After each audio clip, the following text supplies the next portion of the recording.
دو باتیں میں نے معاشرے سے سیکھی ہیں اور آبزرو کی ہیں۔ اس میں سے پہلی بات یہ ہے کہ کچھ معاشرے میں عمر رسیدہ لوگ رول ماڈل کے طور پر پیش کیے جاتے ہیں۔ اگر ان سے صحیح فیصلہ ہو جائے تو لوگ کہتے ہیں کہ بڑے ہمیشہ صحیح فیصلہ کرتے ہیں۔ اگر کبھی وہ اسلام کو چھوڑ کر اپنی انا پر غلط فیصلہ کر دیں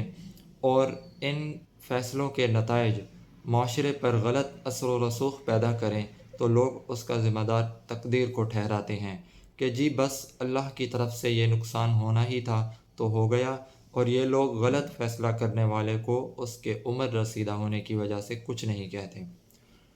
اور نمبر 2،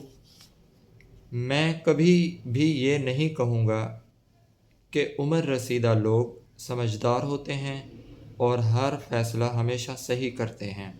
اور نوجوان جذباتی، انا پرست، کم عقل اور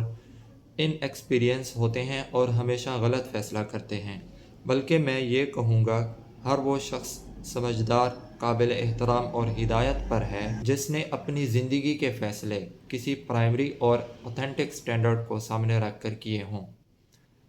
اور میرے خیال سے اوتھینٹک سٹینڈرڈ اسوہ حسنہ ہے، کیونکہ مستند رستے وہی مانے گئے جن سے ہو کر تیرے دیوانے گئے۔ تو یہ جو دوسرا پوائنٹ ہے یہ میں نے خود اپنے تجربات سے اخذ کیا ہے کہ ہمیں مطلب یہ ہے کہ اس کو سیکنڈ پوائنٹ کو جو ہے وہ تھوڑا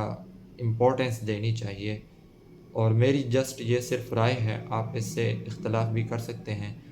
میں بھی آپ مجھ سے زیادہ ہی جانتے ہوں، بہرحال میں نے صرف ایک اپنی رائے پیش کی ہے۔ جزاک اللہ۔